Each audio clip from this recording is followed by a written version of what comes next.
Why, hello one more time, everyone. This is Sandy Allnock, Prima Ribbonista, former Prima Ribbonista for May Arts, and I am coming back to join the ribbon cutting ceremony. I am so excited to be taking part in this blog hop. As a former ribbonista that just ended my term, I wanted to come back and celebrate because the new website is so cool and exciting, has so many great features. I hope you take a few minutes to go browse, see all of the inspiration that's there for you, and of course I bring you a tutorial that involves the cutting of ribbon.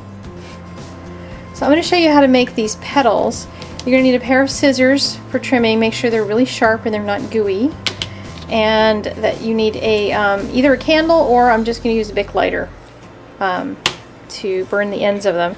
So I'm going to use this May Arts RP28. This is satin that's double-sided and two-tone, so it's orange on one side and yellow on the other. And I'm just going to cut it into pieces. Now, depending on the width of your ribbon, you'll want to adjust the size to make the right size for your petals.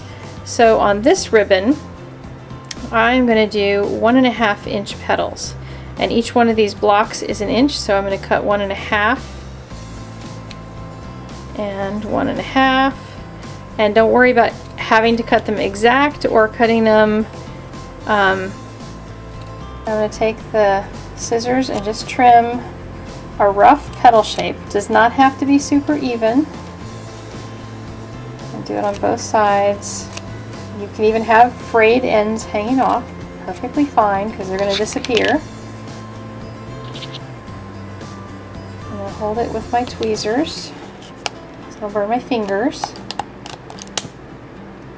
and I'm going to real quick go across the end until it curls however I want it to curl. And turn it around, do the other side.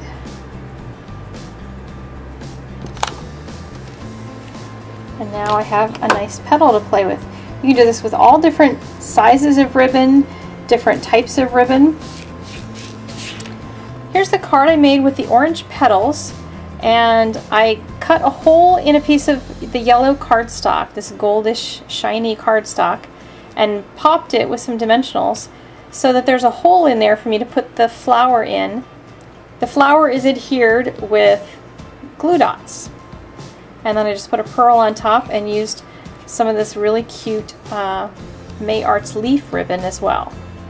Here's a different way to use the same technique. I took a 3-inch piece of this wide ribbon, and I did the same things on the ends. So I cut them into points and fired them up, and then I sewed them together in the center and put 2 crisscross from each other. And I used pearl pen for the centers on the flowers.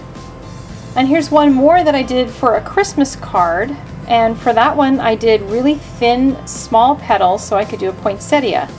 And it is adhered as well with a glue dot underneath to hold it all together. And then I used some bling on top for the center of the flower.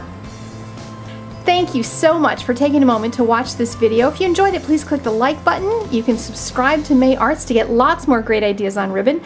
And I will still be producing videos over on my channel, so I hope you go subscribe over there too. Thanks much. See you later.